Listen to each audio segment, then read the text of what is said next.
ಛತ್ರಿ ಮರದ ಚೌಡಮ್ಮ ಇತಿಹಾಸ ಪ್ರಸಿದ್ಧವಾದಂಥ ಒಂದು ಸ್ಥಳ. ಮೈಸೂರು ಮಹಾರಾಜರು ಬಂದು ಈ ಕಟ್ಟೆಲ್ಲ ನೀವು ವೀಕ್ಷಣೆ ಮಾಡಿರ್ಬೋದು ಅಥವಾ ನೀವು ಮೀಡಿಯಾ ಮಾಡಿರ್ಬೋದು. ಮೈಸೂರು ಮಹಾರಾಜರು ಸಮೇತ ಇಲ್ಲಿ ಬಂದು ಹೋಗ್ತಾ ಇದ್ದಂಥ ಸ್ಥಳ. ಇಲ್ಲಿ ತುಂಬ ಒಂದು ಹರಕೆ ಆಗಲಿ ಜನಗಳಿಗೆ ಒಳ್ಳೆಯದು. ಇಲ್ಲಿ ಹೋಗೋ ರೋಡಲ್ಲಿ ಒಂದು ದೇವಸ್ಥಾನ ಪ್ರಸಿದ್ಧವಾಗಿ ಛತ್ರಿ ಮರ ಅಂತ ನೋಡಿದರೆ ಜನ ಬಂದು 4 ಜನ ಬಂದು ಕೂತು ಹೋಗಬೇಕು 1 ಗಂಟೆ ಅನ್ನೋ ಒಂದು ಸ್ಥಳ ಇದು. ಹರಕೆ ಕೊಡ್ಬೋದು, ನಿಮ್ಮಲ್ಲಿ ಒಳ್ಳೇದಾಗಬೇಕು, ಅಕಸ್ಮಾತ್ ಮದುವೆ ಆಗಿಲ್ಲ, ಮಕ್ಕಳಾಗಿಲ್ಲ, ಎಲ್ಲದಕ್ಕೂ ಒಂದು ಒಳ್ಳೇದಾಗಿದೆ. ತಿರುಗಾಡೋ ದಾರಿನಲ್ಲಾಗಲಿ, ತೋಟದ ಕೆಲಸ ಆಗಲಿ, ವಾಹನ ತಾಣೋದಾಗಲಿ, ತಿಂಗಳಲ್ಲಿ ಕಮ್ಮಿ ಇರೋದು 10ರಿಂದ 25 ವಾಹನ ತಂದು ಪೂಜೆ ಮಾಡ್ಕೊಂಡು ಹೋಗ್ತಾರೆ. ಇಲ್ಲಿ ಹರಕೆ ಇಟ್ಕೊಂಡು ಹೋಗಿ ವಾಹನ ತರ್ತಾರೆ. ಕೆಲವರು 2 ವೀಲರ್ ಆಗಿರ್ಬೋದು, 4 ವೀಲರ್ ಆಗಿರ್ಬೋದು. ಒಳ್ಳೇದು ಮಾಡೋದ್ರಲ್ಲಿ ನಮ್ಮ ಚೌಡಮ್ಮನ ಯಾರೂ ಮರ್ತಿಲ್ಲ. ಮೈಸೂರು ಮಹಾರಾಜರು ಸಮೇತ ಇಲ್ಲಿ ಪ್ರಸಿದ್ಧವಾದ ಸ್ಥಳ ಅಂತೇಳಿ ಬಂದು ಹೋಗಿದ್ದಾರೆ ಅವಾಗಲು.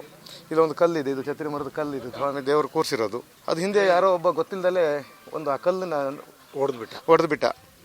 ಹೊಡೆದು ಅವನು ಸ್ಪಾಟಲ್ಲೇ ಇದಾಗಿದೆ ಆ ಟೈಮಲ್ಲಿ. ಅದನ್ನು ಕಲ್ಲು ಸಮೇತ ಅಲ್ಲೇ ಬಿದ್ದಿದೆ. ಆ ಥರ ಇನ್ನು ಪ್ರಸಿದ್ಧವಾದ ಒಂದು ಶಕ್ತಿ ಇದೆ ದೇವರಲ್ಲಿ. ಶಕ್ತಿ ಇದೆ ಅಂದರೆ ಅದು ಹೇಳಬಾರ್ದು. ಅದನ್ನು ದೇವರನ್ನ ನಾವು ಈ ಗ್ರಾಮದಲ್ಲಿ ಹೇಳಬೇಕು ಅಂದರೆ ನಾವು ವರ್ಷಕ್ಕೊಂದ್ಸರಿ ಅದಕ್ಕೆ ಗ್ರಾಮದಿಂದ ಅಭಿಷೇಕ ಮಾಡಿಸ್ತೀವಿ. ಗ್ರಾಮದಿಂದ ಅಭಿಷೇಕ ಮಾಡಿದ ದಿವಸ ಮತ್ತು ಶನಿವಾರ ಮತ್ತು ಸೋಮವಾರ ಇದು ಹರಕೆ ಕೊಡೋಂಗಿಲ್ಲ.